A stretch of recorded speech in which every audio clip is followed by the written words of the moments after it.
যে আমরা 3 জন মিলে পুকুর পরিষ্কার করতে গিয়েছিলাম। তো কাছি দিয়ে প্রথমে দাঁত কাইটা আইলা, তারপরে এক সাইডে আমি ছিলাম আর এক সাইডে ছিল আমার বড় কাকা, আর মধ্যেখানে আরেক কাকা ছিল। তো প্রথমে মধ্যে যে ছিল সে প্রচুরে টান দেওয়ার পর ওইখানে মানে টান দেওয়ার পরে লাশের দেখতে পাই, পা দেখতে পাই। তারপরে আমরা সবাই ওইগুলা দেখে পুকুর থেকে উঠে চলে আসি। এরপরে দেওয়া হয়। আরো কিছু ব্যবসা করতো, ওই আদিমুন্নুর সাওয়াল এগুলো কিনতো। ওদের সাথে বন্ধ হওয়ার পরে ওরা ডাইকে নিয়ে আমার বাইরে পাথারের ভিতর মাইরে লাগছে। আর 4 মাস ধরে নিখোঁজ। তবে এখানে লাশ হয়ে গেছে আমরা বলতে পারবো না, কিন্তু আমরা এই পুকুরে এই লাশগুলো আমরা তলাশ করার জন্য অনেক চেষ্টা করছি।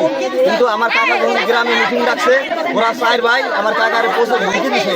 আমরা বাড়িতে ছিলাম না, পরে আইসে শোনার পরে ওরা মানে গ্রামের লোকজন নিয়ে মানে আমার কাকার বাড়ি ভারী অত্যাচার করছে। পরে আমরা আসার পর কথা বলার পর ওরা চুপ হয়ে গেছে। এইখানে এই লাশ দেখার পরে আসার পর ওরে ওই আমি বলছি তুই মারছিস, ওইখান থেকে পলাইয়া গেছে। ওর নাম হচ্ছে মুন্নু, আজি আর হচ্ছিল ওই মোদি। ওরা 4 ভাই।